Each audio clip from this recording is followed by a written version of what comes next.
So today, let's talk about how to fast. If you're watching this, you're probably interested in fasting, and I'm going to give you 5 tips of how to fast properly. And not only that, if you wait till the end, I'm going to give a bonus tip that is super important to do while you're fasting. So hang in there and let's just jump right into it. Number 1, you need to set a dedicated time. Do you have a dedicated time to fast? You should.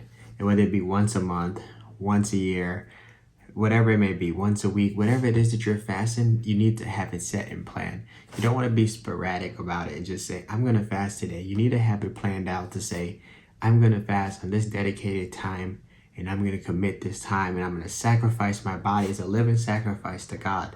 So set a dedicated time and focus on that, whether it be 24 hours, you're going to do it, 7 days, you're going to do it, and plan it out accordingly. And that's how you become successful at fasting. You cannot do it sporadically. You can't just decide that I'm going to do it now and I'm not going to eat anything for 7 days. That's just not going to work well, and you're probably going to fail at your fasting. So in order to be successful at your fast, you want to set a dedicated plan and a time.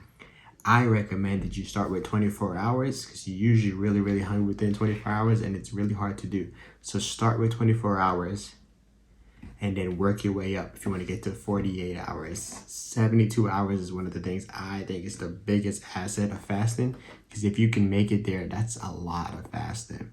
And if you read the Bible, which I'm sure you do, there's so many stories in here to talk about people fasting for 72 hours and the success that it brought to them because of that.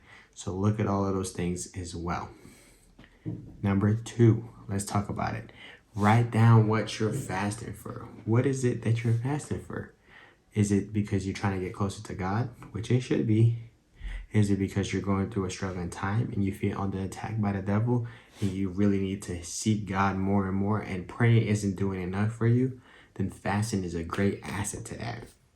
Look at fasting as an asset that supercharges you to get closer to God, because you free yourself from the distractions that you're facing, whether it be social media, whether it be eating all the time, family, friends, work, all the things that are stressing you out.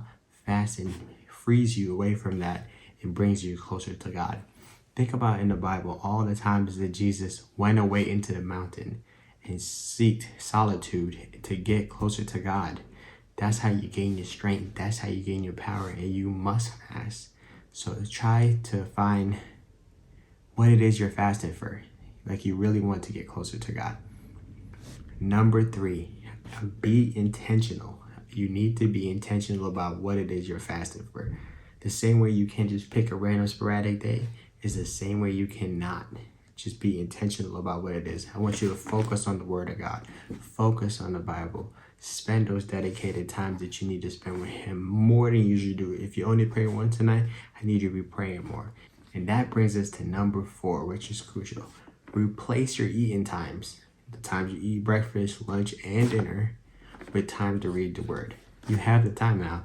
Most of us spend 30 minutes to an hour, hour and a half to think about what we want to eat, prepare it, eat it, go to fast food, whatever it is we're doing. We spend so much time eating. So let's just say you spend 3 hours a day eating. That's the extra 3 hours you get to spend with God.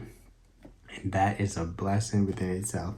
If you do nothing else, you get to spend more time with God because you're fasting away from food and dedicating yourself to Him. Next, number 4. Oh, sorry, we did number 4. Number 5, fasting is between you and God. Nobody else. Nobody else should know. It shouldn't be in social media. You shouldn't be making TikToks about it, YouTube about it, posting about it. Fasting between you and God and nobody else. The only other person I tell, and this is the exception because I know you're probably thinking it, I tell my wife. And if you live with your parents, you tell your parents, or somebody that cooks for you or in your primary circle. Because obviously it's just weird to say, I'm not going to eat. That's a whole other argument that you just kind of don't want. So tell whoever you need to tell in your immediate circle, but don't go telling the word. That's what the Pharisees used to do. They used to turn their face around and think you're better because you're fasting and you're not. Keep your faith strong. Don't tell people you're fasting. Don't tell coworkers you're fasting saying, oh, I'm not going to eat today. I'm fasting. Don't do that. That's unrighteous, and you don't need to do that. Fasting is about humbling yourself so you can get closer to God. So do all of those things. And I promised I was going to give a bonus. So if you made it this far, this is the bonus tip to you. I already said it. Don't tell anyone. Don't tell anybody. I promise you don't need to. Whatever it is you're seeking from God, He already knows. But now you get to go in a deeper relationship with Him. Seek it, find it, and don't tell anyone, and God rewards you for the things you do in silence. So I hope this video helps you with these 5 tips to get you closer to God. And if it did, please subscribe. This is Devoted Delmar, and I'm going to drop videos daily, if not 3 times a week. So thank you all, and God bless.